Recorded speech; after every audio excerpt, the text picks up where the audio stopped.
گزشتہ ایام میں کچھ بدکماش لوگوں نے دریدہ دہنی کرتے ہوئے حضرت خلیفہ اول بلا فصل سیدنا صدیق اکبر رضی اللہ تعالیٰ عنہ کی گستاخی اور اہانت کی، اور یہ سلسلہ اب بھی جاری ہے۔ حضور علیہ السلام کے صحابہ کے ساتھ، حضور کے اہل بیت کے ساتھ عقیدت و محبت کا ربط و رشتہ رکھنے والے اس کے متحمل نہیں ہو سکتے، اور یہ ملک امن کا گہوارہ ہے۔ یہ عالمی سازش ہے کہ اس ملک کو پھر فرقہ واریت کی آگ میں جھونک دیا جائے،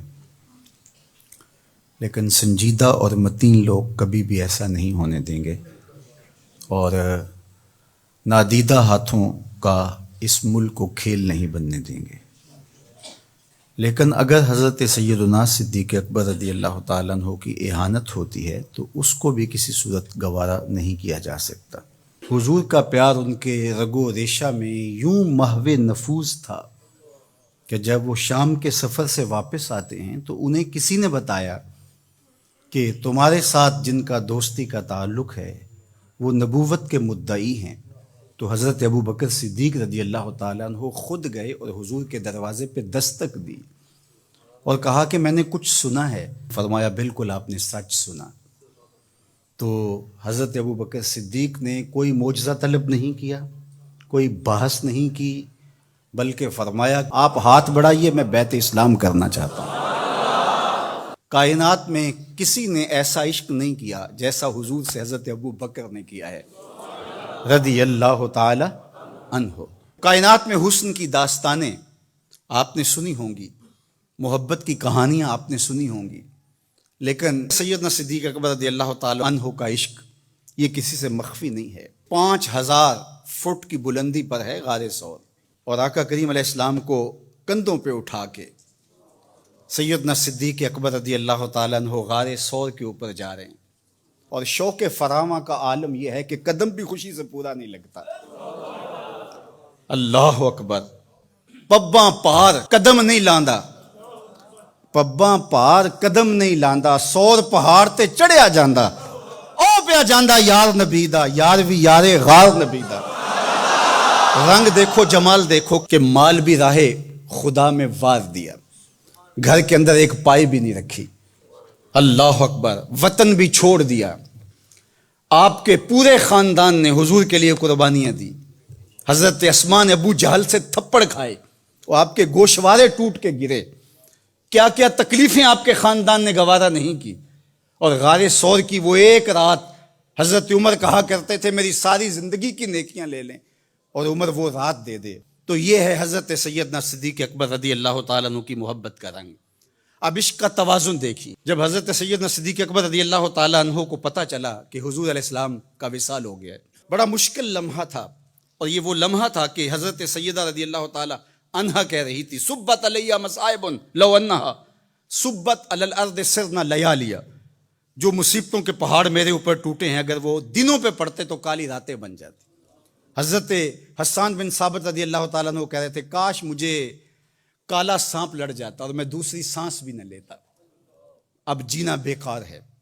حضرت سیدنا بلال حبشی سامان باندھ رہے تھے، اب مدینے میں رہنے کی ضرورت نہیں ہے، اب شہر چھوڑ جاؤں گا، اور حضرت سیدنا عمر رضی اللہ تعالیٰ عنہ تلوار نیام سے باہر کھینچی اور آپ نے لہرانی شروع کر دی، کہا میں کاٹ کے رکھ دوں گا جس نے کہا حضور کا وصال ہو گیا۔ چند لمحے سکتے میں حضور گئے ہیں، پھر اپنی حالت میں پلٹ آئیں گے۔ دوسری جانب جو منافقین تھے انہوں نے کہا واہ واہ حضور کے دم سے بہاریں تھیں، اب کس نے پڑھنی ہے نماز؟ جب حضور چلے گئے قصہ ختم ہو گیا، کہانی سمٹ گئی، لوگ جہاد پہ جاتے تھے، جانیں وارتے تھے، اپنے مال سے زکوٰۃ کیا صدقات بھی نکالتے، اب کس نے جان وارنی ہے، اب کس نے مال دینا ہے؟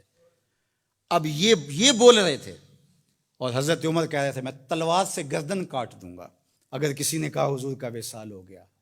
تو صدیق اکبر رضی اللہ تعالیٰ عنہ جن کی رگ رگ میں حضور کا پیار تھا، ان کی ہڈیوں میں گودا نہیں تھا، عشق رسول بھرا ہوا تھا، تو ان کی کیفیت کیا ہونی چاہیے تھی؟ اور یہی تو عشق کا امتحان تھا، یہی تو توازن عشق اور عقل کا تھا، جس سے جوہر نکھر کے آتا ہے تو حضرت سیدنا ابو بکر صدیق رضی اللہ تعالیٰ عنہ ایک اونچی جگہ پہ کھڑے ہوئے اور حضور علیہ السلام کی وفات کی خبر دی، اور پھر قرآن مجید کی اس آیت کو پڑھا، وما محمد الا رسول قد خلت من قبلہ الرسل افئن مات او قتل انقلبتم علی اعقابکم۔ اللہ اکبر۔ صحابہ فرماتے ہیں ہمیں لگا کہ یہ آیت نازل اس موقع کے لیے ہوئی تھی۔ یہ آیت پڑھنے کے بعد کہا الا من کان یعبد محمدا صلی اللہ علیہ وآلہ وسلم فإن محمدا قد مات۔ مجھے بتاؤ تم حضور کی عبادت کرتے تھے؟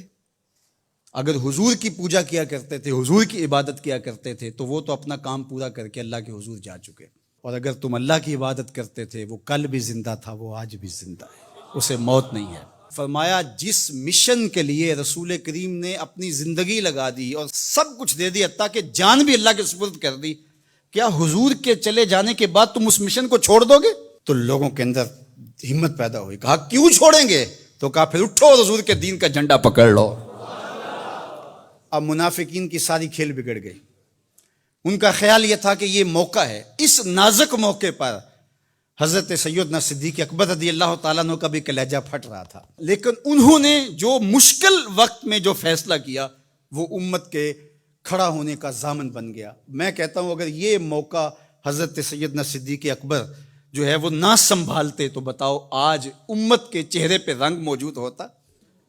تو یہ سیدنا صدیق اکبر رضی اللہ تعالی عنہ کے عشق کا توازن تھا، اور مشکل فیصلے، یہ سیدنا صدیق اکبر کا وہ رنگ تھا جو آپ کو یہاں دکھائی دیتا ہے۔